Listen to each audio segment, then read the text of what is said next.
श्रद्धा और सबरी परिवार के सभी सदस्यों को मेरा नमस्कार। जीवन में कई बार ऐसे मौके आते हैं जब हमें ऐसा महसूस होता है कि भगवान हमारी बात नहीं सुन रहे, या फिर हमारे गुरु साईं बाबा भी हमारी बात नहीं सुन रहे। ऐसी जब स्थितियां आती हैं तो हम व्याकुल हो जाते हैं और हमारा जो विश्वास है और श्रद्धा है वो डगमगाने सी लग जाती है। तो आज का प्रसंग इसी बात का उत्तर है।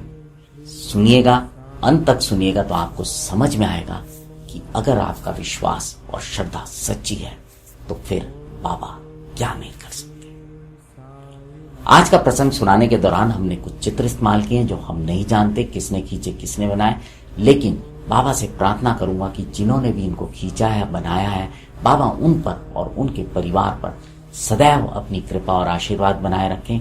और साथ ही साथ जो हमारा श्रद्धा और सबरी परिवार है जो धीरे धीरे बड़ा हो रहा है, इसके सदस्यों का भी मार्गदर्शन करते रहे। तो अब आते हैं आज के प्रसंग के ऊपर। साईं बाबा के एक भक्त थे जिनका नाम था दामोदर रंगनाथ जोशी। इनकी एक पुत्री थी जिसका नाम था मालणबाई। मालणबाई पिछले काफी समय से बीमार चल रही थी और वो ठीक नहीं हो रही थी। उसी के चलते जो घर में माहौल था वो बहुत दुख का था। सब लोग उदास रहते थे, परेशान रहते थे और समझ नहीं आ रहा था कि ये बच्ची ठीक क्यों नहीं हो रही। कई डॉक्टर से भी उन्होंने उपचार कराया, लेकिन किसी प्रकार का कोई आराम उस बच्ची को नहीं मिल रहा था।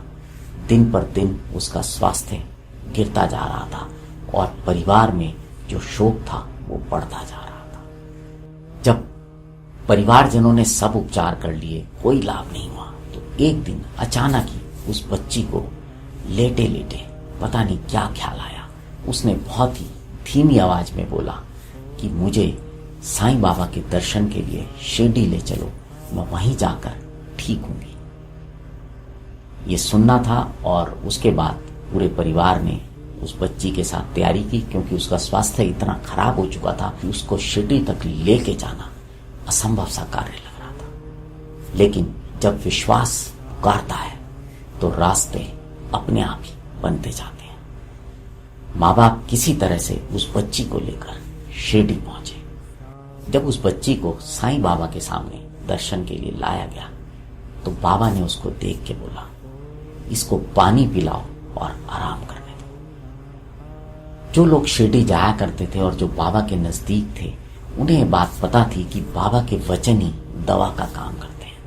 अब उस बच्ची को पानी पिलाया गया और जैसा कि बाबा ने आदेश दिया था उसको आराम करने दिया। इस तरह से कुछ दिन यूं ही बीतते रहे। वो बच्ची पानी पीती और आराम करती। समय बीतता रहा और लोगों को लग रहा था कि पता नहीं क्या होगा। और एक दिन सुबह की बात है, तबीयत इतनी बिगड़ी कि फिर वो संभल नहीं पाई और मालणबाई ने संसार को अलविदा कह दिया। परिवार शोक में डूब गया, सब लोग दुखी हो गए, रोने लगे। अब सबके मन में ये प्रश्न उठ रहा था कि जब इतनी श्रद्धा थी, इतना विश्वास था, फिर ऐसा क्यों हुआ? क्यों ऐसा हुआ कि मालणबाई को संसार त्यागना पड़ा? क्यों जो उनके मन में विश्वास था कि वो शिरडी जाएंगी, ठीक होंगी, वो पूरा नहीं हुआ? इधर ये घटनाक्रम चल रहा था और उधर एक अजीब सी बात हो रही थी। बाबा द्वारका माई में अपनी गद्दी से उठ ही नहीं रहे थे। लोगों को समझ नहीं आ रहा था कि बाबा ऐसा क्यों कर रहे हैं। वो अजीब सा व्यवहार कर रहे थे गद्दी में बैठे बैठे और हिल भी नहीं रहे थे। ये स्थिति यहां की थी, तभी अचानक वहां पर कुछ अजीब सा घटा और मालणबाई के शरीर में कुछ चेतना सी दिखी। अब ये देख के लोग हैरान हो गए कि ये क्या हुआ। जो बच्ची संसार को अलविदा कह चुकी थी, उसमें पुनः चेतना कैसे आई? जब वो होश में आई, उठी, तो उसने बोला। अब जो उस बच्ची ने बोला उसे सुनकर सब दंग रह गए। उस बच्ची ने कहा कि मुझे एक काला आदमी पकड़कर कहीं ले जा रहा था। मैं बहुत डर गई थी, घबरा गई थी।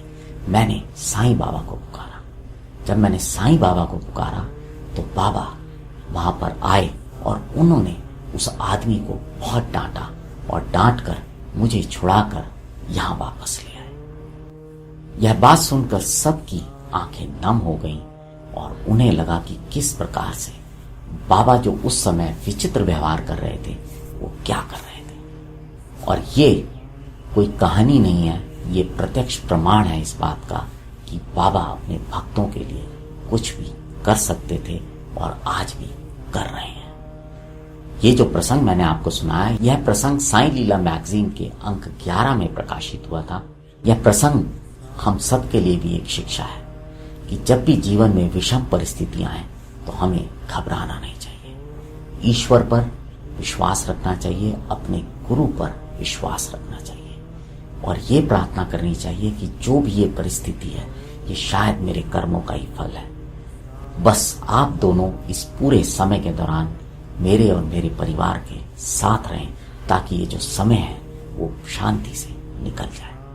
अगर आप इस विश्वास से ईश्वर और अपने गुरु से प्रार्थना करेंगे तो विश्वास रखिए, वो आपका साथ नहीं छोड़ेंगे। अब आपसे विदा लेता हूं, जुड़े रहें श्रद्धा और सब्र के साथ। नमस्कार।